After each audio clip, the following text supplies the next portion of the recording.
Halo teman-teman, welcome back to Prepost Public Relation Podcast. Kali ini bersama saya, Melisa Siti Rahmania, selaku MC dari bidang PR, bakalan nemenin teman-teman nih buat ngobrol bareng narasumber kita yang pastinya keren terkait pembahasan Prepost kali ini. Dan pada kesempatan kali ini kita bakal ngobrolin How Can I Learn to Speak English bareng Mahda Eka Pratiwi dari bidang FEC. Oke, langsung aja ya kita sapa narasumber kita kali ini. Halo Mahda. Halo Melisa. Apa kabar nih? Luar biasa, baik dan masih bertahan. Oke, ngomong-ngomong nih, Mahda lagi sibuk ngapain sih akhir-akhir ini? Seperti biasanya mahasiswa ya, nugas mempersiapkan diri buat UAS karena bentar lagi pakai banget mau UAS. Jadi kita lagi mempersiapkan diri buat UAS dan mengerjakan tugas seperti biasa. Karena kita bakal ngobrolin seputar bahasa Inggris bareng Mahda, kayak kita harus tahu dulu nih, dari sejak kapan sih Mahda ini mulai tertarik untuk belajar bahasa Inggris? Oke, kalau aku pribadi sih tertarik untuk belajar bahasa Inggris itu dari kecil ya. Jadi mama papa itu kebetulan nggak bisa nih bahasa Inggris. Biasanya kan turunan tuh, biasa dari kecil tuh biasa didengarin sama hal-hal berbahasa Inggris supaya jago bahasa Inggrisnya. Enggak, kalau aku dari kecil mama papa nggak bisa. Jadi langsung aja tuh disetel aja disetel TV yang isinya kartun berbahasa Inggris. Ini boleh sebut mereknya nih? Boleh ya, sebut Tapi merek. jangan lupa kasih sponsor ya kalau mau. Luar biasa. Oke. Jadi langsung aja tuh disetel di TV tuh Cartoon Network, Disney Channel. Belum ada Disney Junior tuh, jadi Disney Channel masih digabung. Terus Nickelodeon. Kalau Space Tune kayaknya agak kurang ya. Jadi agak kurang nih. Jadi nontonnya 3 itu tuh yang major, tapi major paling sering ditonton tuh Cartoon Network. Jadi dari kecil tuh sering aja ditontonin, terus dengerin lagu-lagu karena kebetulan di gereja tuh pasti ada acara anak-anaknya dan itu diajarin tuh biasanya kebanyakan lagu-lagu berbahasa Inggris. Jadi dari kecil udah suka aja gitu dengerin bahasa Inggris gitu, belajar gitu bahasa Inggris, udah suka. Kalau misalnya tertariknya nih kan mulai dari kecil, tapi kalau misalnya fokus banget buat belajar bahasa Inggrisnya tuh sejak kapan? Kalau fokus banget untuk belajar bahasa Inggris itu pastinya pas masuk di bangku kuliah. Bangku sekolah. Aduh, udah sore. Jadi bangku sekolah nih dari SD. Jadi karena ibaratnya SD itu guru udah lihat nih, udah bisa nih, udah lumayan bahasa Inggrisnya. Jadi kayak belajar gramarnya tuh mulai dari kelas 4 SD. Jadi dari sekolahan aku tuh kebetulan bukan dari negeri, aku dari sekolah swasta. Jadi kebanyakan guru-gurunya juga dari SD-nya tuh udah diajarin gitu untuk berbahasa Inggris, baikin gramarnya gimana, pronunciation-nya gimana gitu. Seperti itu. Berarti udah sejak lama ya, sejak SD berarti sudah sejak berapa tahun yang lalu ya? Udah lama Pokoknya ya. Dari yang berapa tahun lama banget ini, gimana sih caranya Mahda untuk ngebangun atau ningkatin kepercayaan diri buat ngomong pakai bahasa Inggris nih di depan orang banyak? Oke. Kalau diingat-ingat lagi flashback pas zaman sekolah itu, kita itu karena ini sekolah Kristen nih, jadi ada ibaratnya acara siswa yang ngambil untuk acara gitu, dan kebanyakan pilihannya itu pasti bahasa Inggris, bahasa Indonesia. Jadi di sekolah aku juga kebetulan itu ningkatin atau mengedepankan banget anak-anak untuk belajar bahasa Inggris. Walaupun tidak secara keseluruhan berbicara bahasa Inggris, tapi ada kayak kebutuhan hari-harinya untuk ngomong berbahasa Inggris. Jadi kayak contohnya kalau nggak salah ya, kayak hari Rabu khusus kalau mau beli tuh harus ngomong dulu ke kantin tuh bahasa Inggris. Jadi nggak secara ibu kantinnya juga belajar secara nggak langsung belajar gitu bahasa Inggris, tapi itu biasanya nggak kondusif ya. Nggak kondusif dan biasanya tuh nggak konsisten gitu, karena kadang-kadang ya biasalah anak-anak zaman sekolah pasti mageran banget gitu untuk ngomong bahasa Inggris. Jadi tapi itu yang ditingkatkan saat itu, yang digaungkan, yang dikedepankannya tuh untuk ngomong bahasa Inggris saat itu. Dan banyak juga kayak itu tadi, kalau ada acara sekolah biasanya ada yang pembawa acaranya tuh bahasa Inggris baru bahasa Indonesianya. Jadi sering banget diminta tolong nih untuk Magda tolong ya bahasa Inggrisnya gitu. Baru teman aku yang bahasa Indonesia, jadi ya sering di sekolah juga gitu. Berarti ini dari ningkatin kepercayaannya dirinya tuh dari sekolah. Dari sekolah. Oh, tambahan lagi juga pas dari sekolah. Terus cari teman sih, karena teman aku tuh di sekolah ada 1 atau 2 teman baik gitu. Dia juga suka banget tuh ngomong bahasa Inggris. Jadi kayak aku kalau ketemu dia itu pasti langsung ngomong bahasa Inggris, kayak nggak ada ngomong bahasa Inggris sama sekali gitu. Jadi aku sama dia langsung ceritaan aja gitu. Dan dia pasti bilang kalau misalnya bahasa Inggrisku, karena dia tuh menurut aku lebih better ya dari aku untuk ngomong bahasa Inggrisnya. Aku yang masih burik banget ini pasti ada yang lebih better dari aku, dan dia lebih better dari aku karena dia mendalami bahasa Inggris itu, kayak lebih mendalami gitu loh. Jadi dia bantuin aku juga untuk baikin gramarnya. Terus mak, lu kosakatanya jangan itu aja Gi, cari kosakata yang lain gitu katanya. Biasanya itu pas SMA tuh dia bilang kayak gitu, cari kosakata yang lain, lu nonton ini Gi gitu, kayak kasih. Dan dia tuh nggak pernah kasih YouTube yang pembelajaran tuh kayak ngapain gitu katanya, mending kamu nonton series ini mak, ini banyak nih series kata-kata kosakata yang jarang kamu dengar gitu, idioms-idiomsnya dan yang lain-lainnya tuh. Dia suruh nonton itu. Dan oke, jadi aku kayak, karena aku juga suka nonton nih, jadi aku nonton lah. Oh iya, kata-katanya. Makanya aku sering dengar kalau dia ngomong ke aku tuh suka ada kayak satu frase baru yang aku nggak tahu. Ini apa sih artinya? Cari sendiri. Ada Google kan katanya gitu. Jadi nyari lagi. Jadi kayak teman aku juga ngebantuin aku untuk belajar banyak dan untuk ngomonginnya juga gitu. Gitu. Terus sama latihan sendiri sih. Itu mungkin kayak sering banget ya didengarin orang lain. Orang lain sering ngomong latihan sendiri. Emang benar. Biasanya orang tuh ada yang introvert kan, jadi kayak lebih baik dia ngomong aja depan kaca gitu sendiri, dia ngomong, dia liatin ini ini udah benar gak ya ngomongannya. Dan ada juga kan aplikasi-aplikasi yang banyak banget sekarang yang bisa membantu kitanya gitu untuk ningkatin bahasa atau pronunciation kita. Tapi satu hal yang paling penting dari yang aku udah ngomongin di belakang itu adalah kemauan itu. Jadi kayak harus mau untuk belajar gitu bahasa Inggris. Kita kan hidup di era dimana bahasa Inggris itu adalah yang dicari-cari orang. Jadi bener-bener harus dari kemauan diri sendiri. Kalau pada dasarnya ya simpel aja lah, kalau nugas, kalau misalnya kita nggak mau nugas nggak akan kelar tugasnya. Bener banget kan, harus mood. Jadi kayak nungguin mood untuk ada itu susah banget gitu. Itu tuh udah manusiawi banget. Jadi memang harus mau dulu dari kitanya untuk memperbaiki diri kita, untuk mau belajar dan untuk mau maju ke depannya. Gitu sih kalau dari aku. Bener teman-teman, buat ningkatin kepercayaan diri Alamada ini pertama berarti selain dari sekolah ya, itu harus ada niat buat kita belajar. Terus juga kita harus cari temen yang ngedukung kita nih. Kemudian kita juga bisa latihan sendiri. Boleh banget itu dicontek ya teman-teman. Nah, waktu belajar bahasa Inggris kan kita umumnya nih kenal 2 accent. Itu ada American sama British accent kan. Kalau Mada ini lebih suka atau lebih prefer pakai accent yang mana nih? American kah atau British kah? Kalau aku pribadi karena kebanyakan nonton seriesnya itu yang westernnya American, jadi aku lebih prefer untuk American. Karena menurut aku pribadi British itu lebih sulit.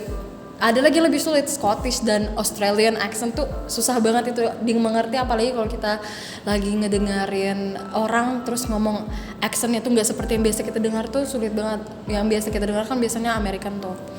Jadi kalau aku pribadi masih American di hati gitu. Jadi American accent kalau aku. Karena Mada ini sukanya pakai American accent, itu kalau selama Mada belajar untuk pakai American accent itu ada kendala nggak atau ada kesulitan nggak yang dialami, atau Mada pikir kayak ini mah easy peasy lemon squeezy aja? Kalau aku selama belajar mungkin saat sekolah tuh mungkin pas masih kecil, karena masih sering terlalu mendengar dari banyak sumber gitu ya, entah dari TV, entah dari lagu gitu. Mungkin menurut aku gampang-gampang aja gitu. Tapi ada juga beberapa kata yang kok semakin kesini aku kayak semakin belibet ngomongnya, kayak should, would, kayak gitu-gitu, kayak kalau misalnya yang native speaker ngomongnya itu nggak kayak gitu. Tapi karena kita memang orang Indonesia ya, jadi memang agak susah. Tapi itu menurut aku pribadi itu ada aja gitu kata-kata yang kalau misalnya contohnya aku lagi sekilas baca atau lagi nyanyi lirik lagu nih, lagi lirik lagu kok aku kayak susah nih ngomong ini padahal kemarin tuh kok aku bisa. Jadi kayak mungkin seiring berjalannya waktu gitu karena aku nggak selalu ngomong kata-kata itu, jadi nggak terlalu fasih lagi gitu. Padahal kemarin mungkin pas aku masih sekolah karena banyak baca juga literasi untuk berbahasa Inggris itu, jadi sering-sering aja mungkin dengar kata ini, tapi karena udah nggak terlalu banyak lagi untuk fokus ke kata-kata yang dalam bahasa Inggris, jadi agak sulit gitu ngomongnya gitu. Health biasanya tuh aku agak susah tuh ngomong health tuh akhir-akhir ini, padahal biasanya gampang-gampang kayak health, shoot, would kayak itu kan, itu tadi kayak susah aja gitu. Jadi seiring berjalannya waktu ada pasti kesusahannya, ada kata-kata yang membuat ada kata-kata yang nggak biasa kita dengar, yang nggak biasa kita omongin, itu pasti jadi kesusahan tersendiri gitu untuk aku. Kayaknya kendala Mahda ini kayak kendala kita semua nggak sih? Waktu Iya. kita belajar, karena sering nggak dipakai, kita nggak pakai lagi, itu jadi susah buat ngucapin yang lain. Bener banget. Biasanya yang ada kata-kata LL-nya tuh, nah itu susah banget tuh biasanya tuh. Terus ini kayaknya last question deh buat Mahda. Oke. Mahda boleh nggak sih bagi tips and trick buat teman-teman yang lagi dengerin Prepost ini, gimana cara Mahda belajar pronunciation? Pronunciation sebenarnya banyak banget caranya, tapi aku nggak akan kasih kalian untuk belajar di kamus, di dictionary itu gak sama sekali. Malahan aku bilang ngapain gitu. Oke, kita butuh kamus supaya kita paham maksud artinya itu apa. Jadi tapi simpelnya adalah nonton dan dengarkan. Nonton itu adalah cara paling enak, paling nyaman sedunia, dan kita tuh nggak harus ada kayak pressure gitu ya. Nonton film, nonton series gitu, itu tuh pasti ada aja untuk subtitle bahasa Indonesia ini bisa kita pelajari, kayak secara nggak langsung kita dengerin kata-kata ini, oh ternyata artinya ini loh. Walaupun bahasanya terkadang suka terbalik-balik, tapi pasti ada aja lah pemahaman dari kita membaca subtitle dan dengerin kata-katanya itu dan kita pahami gitu. Jadi kita pasti ada aja lah untuk paham-paham kalau dari nonton. Kalau dari kalau dari dengarkan itu ya lagu itu adalah yang kita bisa dengarkan, atau mungkin podcast yang bisa belajar tentang bahasa Inggris, tapi nggak harus tentang pelajaran, bisa aja podcast orang luar, kan banyak tuh podcast orang luar. Jadi aku ada juga nonton, kalau misalnya pernah dengar salah satu YouTuber luar namanya David Dobrik, dia punya teman tuh namanya Zain and Heath, dia punya podcast Unfiltered. Jadi di situ dia kayak ngomongin apa aja yang mereka pengen omongin, dan itu berbahasa Inggris full. Jadi kayak aku juga suka dengerin itu gitu. Nggak harus tentang pelajaran, karena kayak ngapain sih? Maksudnya kita udah, contohnya sekarang kita lagi kuliah nih, kita udah belajar matkul ini, belajar ini, terus kita mau dengerin hal-hal yang berbau pelajaran tuh kayak nggak banget ya. Skip dulu. Jadi lebih baik dengarkan hal-hal yang membuat kita nyaman, membuat kita senang gitu. Jadi ya lagu, terus nonton. Terus kalau emang mau belajar baik-baik ya back on textbook gitu. Balik lagi ke textbook. Terus ada lagi sih untuk strategi tuh, aku bisa kasih 5 strategi untuk menguasai pronunciation bahasa Inggris. Yang pertama adalah know what their sounds like. Jadi untuk mengetahui mereka belajar bahasa Inggris dengan baik, itu lagi dengerin dan belajar dengan baik gitu. Kan ada kayak kata-kata yang kayak mirip-mirip ya, kata-kata yang mirip-mirip gitu. Jadi kita harus tahu dulu ini kata yang mana sebenarnya gitu. Baru kita cari, oh artinya ternyata ini, padahal katanya ini, oh ternyata artinya ini ya, aku pikir artinya ini. Jadi itu kayak kita belajar lagi gitu. Terus pay close attention to long words and break them down. Jadi kayak satu frasa yang panjang, ini apa Anda artinya gitu. Jadi kita pahami dulu. Nggak, kalau misalnya kita translate satu-satu itu pasti kadang suka nggak nyambung. Jadi kan ada tuh dictionary yang kalau misalnya malas banget untuk buka di buku, kan ada dictionary yang bisa kita download di HP ya. Kita tinggal tulis aja satu frasa panjang itu dan ternyata oh ini artinya. Ya balik lagi kayak kita nonton film gitu. Subtitlenya ternyata oh begini loh artinya. Tuh, read loudly and record it. Itu tuh cara yang unusual ya, cara yang jarang banget baca baca gede-gede terus kita record. Itu mungkin kalau misalnya mager banget begitu bisa cari kata-katanya langsung di dictionary sih. Dictionary kalau malas download lagi, kalau lebih malas download lagi kan kita bisa pakai Google Translate. Itu tuh bisa kita dengerin juga. Pilihannya juga udah ada 2 accent, ada American sama British. Kalau lebih prefer British, dengerin aja yang Britishnya gimana. Kalau misalnya lebih prefer yang American, dengerin aja yang Americannya gimana gitu. Jadi banyak banget caranya sebenarnya. Terus lanjut lagi, listen carefully on music word kayak tadi, balik lagi dengerin musik, kata-kata yang musik tuh ada biasanya kalau misalnya lagu-lagu sekarang tuh ada yang lebih mendalam kata-katanya. Kalau misalnya mau kata-kata yang lebih mendalam, aku saranin ada nih saran lagu ya berarti ya. Saranin lagu Taylor Swift. Jadi ada dia punya satu album tuh judulnya Folklore Evermore. Itu kata-katanya tuh jarang banget didengarin tuh. Jadi aku pas dengerin lagunya dia kayak wow, ini kata apa? Jadi aku sendiri baru belajar kata yang mendalam dari apa itu namanya? Dari album itu gitu. Lanjut, dan yang terakhir adalah practice with someone. Itu balik lagi ke cari teman yang bisa membantu kalian untuk untuk bukan cuman kritik doang tapi dibantuin gitu loh. Jangan kayak salah nih ya, kalau salah doang ya kayak apa benarinnya kalau nggak dikasih tahu gitu loh. Jadi jangan cuma bisa kritik tapi bisa ngebantuin. Itu sih kalau dari aku. Berarti tips and trick dari Mahda ini adalah practice sama temen yang ngedukung kita nih untuk buat kita belajar. Kemudian kita juga bisa nonton sama dengerin musik. Kalau untuk tontonan ada nggak rekomendasi dari Mahda untuk kayak mulai belajar nih kita bahasa Inggris? Aduh, tontonan itu sebenarnya banyak banget. Aku tidak akan membatasi kalian menonton apa, yang penting bahasa Inggris. Jadi kalau memang entah itu series, entah itu film, banyak banget kan sekarang. Jadi kayak aku tidak akan takutnya kita nih seleranya beda nih. Tapi kalau selera aku sendiri, aku suka banget action ya. Jadi tonton aja tuh film-film action tuh pasti ada banyak banget yang bahasa Inggris tapi nggak harus action. Maksudnya semua film yang berbau bahasa Inggris, yang ada bahasa Inggris yang bisa kasih subtitle bahasa Indonesia. Kalau memang sudah muyak pakai subtitle bahasa Indonesia, kita bisa pakai subtitle bahasa Inggris biar kita lihat tulisannya itu lebih, kalau mau lebih advance lagi ya, lebih mendalami lagi bahasa Inggrisnya kalau udah paham gitu. Jadi kita bisa belajar pakai subtitle bahasa Inggris. Jadi nonton aja deh yang berbau-bau bahasa Inggris, entah film, terus dengerin lagu juga bahasa Inggris. Kalau film ada nih terbaru Wakanda Forever, tolong ditonton ya. Wakanda Forever, Marvel tolong Sponsor kami di Prepost tolong. Tapi itu saranku sih, karena ya apapun yang berbau bahasa Inggris yang bisa ditonton dan bisa kita ambil pelajaran kata-katanya, ya kenapa tidak gitu. Bener banget nih kata-katanya Mahda. Kalau tontonan tuh terserah ya, yang penting bahasa Inggris. Nah, dari sekian banyak yang kita obrolin di episode Prepost kali ini, banyak banget nih ilmu yang kita dapetin dari Mahda.